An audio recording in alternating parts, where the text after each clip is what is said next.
Hello दोस्तों, स्वागत है आपका आपके अपने YouTube channel target with you. हमारी ज्योग्राफी की सीरीज चल रही थी, उसमें हमने पढ़ा था भारत की स्थिति और विस्तार। आज हम उसी सीरीज के अंतर्गत भारत की नदियों के बारे में पढ़ने वाले हैं और उनके बारे में जानने वाले हैं। तो देखते हैं भारत की नदियों को कितने भागों में बांटा गया है, किस नदी का तंत्र कितना बड़ा है, कितना छोटा है, कैसा अपवाह तंत्र है, कितनी लंबाई है, चौड़ाई है।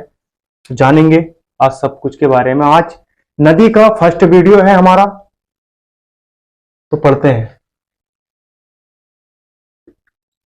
भारत की नदियां, इनको दो भागों में बांटा गया है। बात करें अगर हम पहले भाग की, तो ये हिमालयी नदियां। हिमालयी नदियां से तात्पर्य यह है कि जो हिमालय से बहती हैं उनको विभाजन करके मतलब अलग कर दिया गया, उनको हिमालयी नदियां कहा गया। और एक है प्रायद्वीपीय नदियां। प्रायद्वीपीय नदियां, हिमालय नदी में अगर बात करें तो इसमें हमारी तीन मुख्य नदी आती हैं, गंगा, सिंधु और ब्रह्मपुत्र। प्रायद्वीपीय नदियों की बात करें तो इसमें बहुत सारी नदियां आती हैं। कावेरी हो गई, गोदावरी हो गई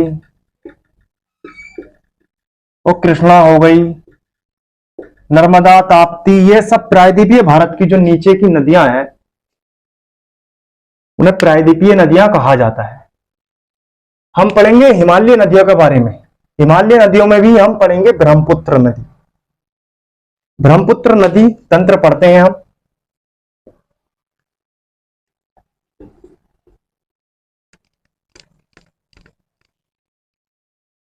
समझते हैं मैप के जरिए से। इसको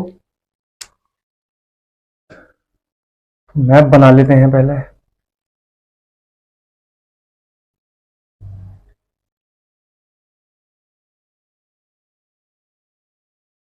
एक समझाने के तरीके से ये बस इतना ही काफी है। यहां पर तिब्बत में ये मानसरोवर झील है। मानसरोवर झील, यहां से तीन नदी निकलती हैं। एक सतलज निकलती है, दूसरी सिंधु निकलती है और तीसरी ब्रह्मपुत्र निकलती है। आज हम इस ब्रह्मपुत्र के बारे में पढ़े। तो ब्रह्मपुत्र नदी इसके आसपास से, मानसरोवर झील के आसपास से, तिब्बत लिख देते हैं, तिब्बत से यहां से निकलकर ये अरुणाचल प्रदेश से भारत में एंट्री करती है। अरुणाचल प्रदेश से यहां से भारत में एंट्री करती है और यहां से होते हुए ये असम में पहुंचकर और ये बांग्लादेश में चली जाती है। इसका उद्गम स्थल आपने देख लिया है। इसको अभी समझते हैं हम बहुत अच्छी तरीके से। इसका उद्गम स्थल आपको समझ में आ गया होगा, इसको मिटा देते हैं।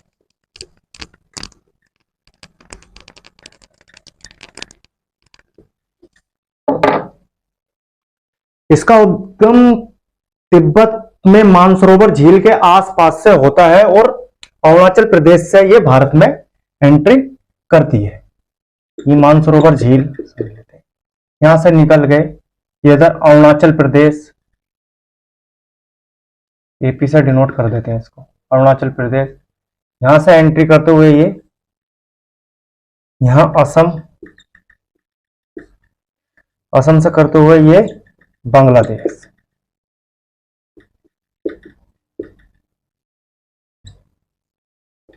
इसकी कुल लंबाई की अगर बात की जाए, यहां को लिख देते हैं ब्रह्मपुत्र। इसकी कुल लंबाई की अगर बात की जाए तो इसकी कुल लंबाई है 2900 किलोमीटर।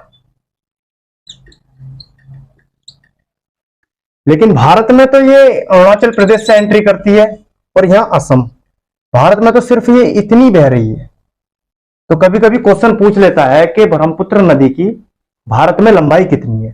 तो भारत की अगर बात की जाए तो 916 किलोमीटर ये भारत में बहती है। यानी कि भारत में ब्रह्मपुत्र नदी 916 किलोमीटर की दूरी तय करती है। और कुल दूरी जो तय करती है ये यहां से तिब्बत से लेकर बंगाल तक, बंगाल से यहां से बंगाल की खाड़ी में ये गिर जाती है। तो यहां तक जो कुल दूरी तय करती है यहां से वो 2900 किलोमीटर की दूरी तय करती है। भारत में दूरी तय करती है 916 किलोमीटर। ये मुख्यतः 3 देशों में बहती है, चीन, भारत, बांग्लादेश। अलग अलग जगह इसको अलग अलग नाम से जाना जाता है और एग्जाम में उन नामों से भी क्वेश्चन ज्यादातर पूछे जाते हैं।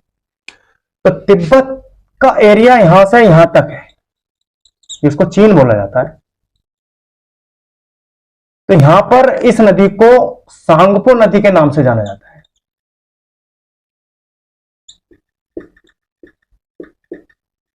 सांगपो नदी के नाम से इसको जाना जाता है। बात करते हैं जब अरुणाचल प्रदेश में ये एंट्री कर देती है, भारत में को एंट्री करने के लिए अरुणाचल प्रदेश से एंट्री करती है। और जब ये यहां से एंट्री करती है तब इसका नाम यहां पर दिहांग पड़ जाता है। दिहांग, दिहांग नाम कह सकते हैं हम, अरुणाचल प्रदेश में इसको दिहांग कहा जाता है। बात करते हैं असम की। जब ये असम में एंटर करती है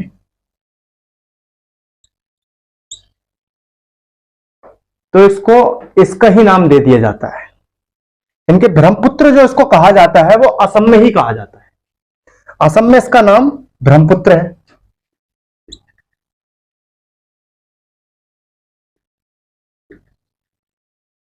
ब्रह्मपुत्र नदी को ब्रह्मपुत्र असम में कहा जाता है।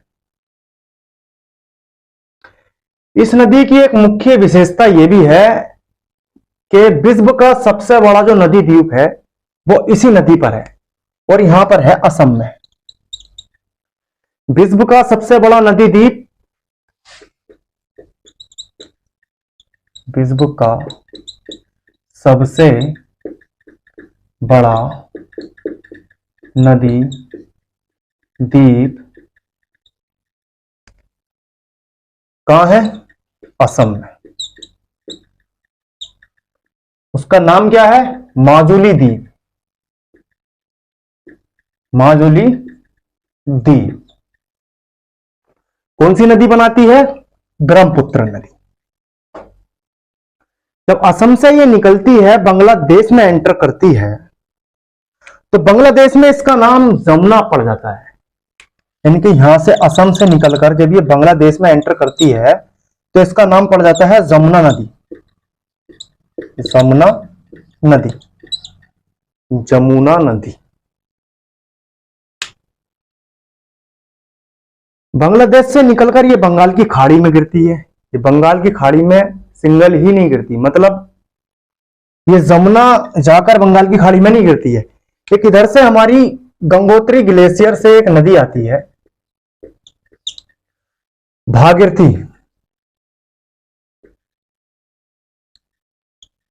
और एक सतोपत ग्लेशियर से आती है अलकनंदा।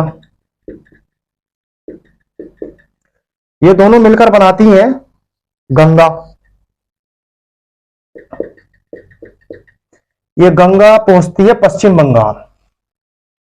पश्चिम बंगाल से निकलकर जब ये जमुना और ये गंगा मिलती हैं, मतलब जब ये पश्चिम बंगाल से बांग्लादेश में एंटर करती है गंगा, तो इसका नाम पद्मा पड़ जाता है। पद्मा।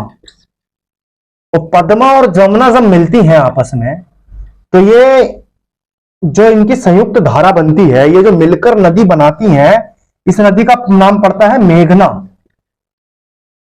मेघना नदी। तो ये बंगाल की खाड़ी में जो गिरती है ये मेघना नाम से गिरती है। आपको बात समझ में आई?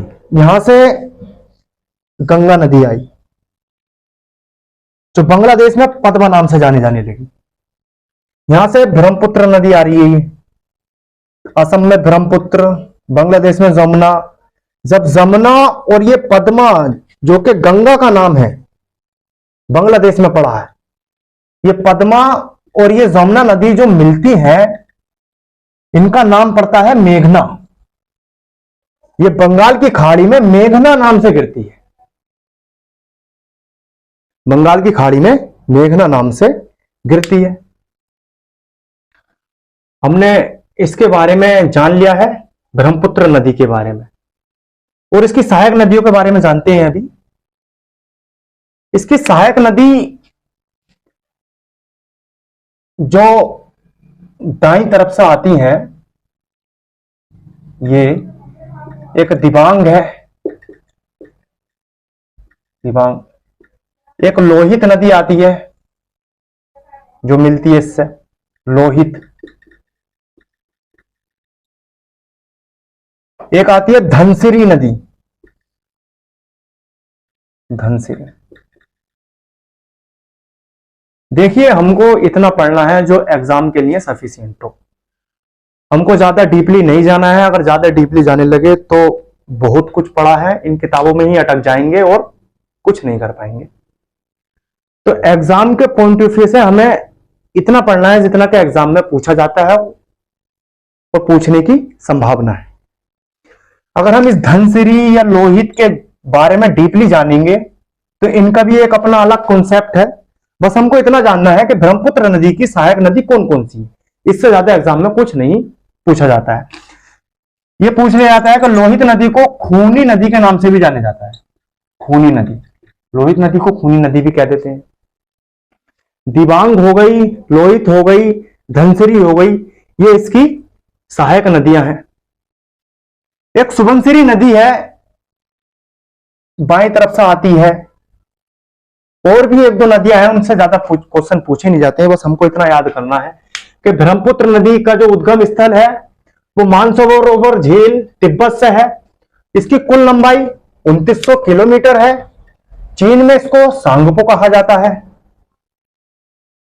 अरुणाचल प्रदेश में जब ये एंट्री करती है तो इसको धियांग नाम से जाना जाता है। असम में जब ये पहुंच जाती है तो असम में इसको ब्रह्मपुत्र नाम से जाना जाता है। जब ये बांग्लादेश में पहुंचती है तो इसको जमुना नाम से जाना जाता है।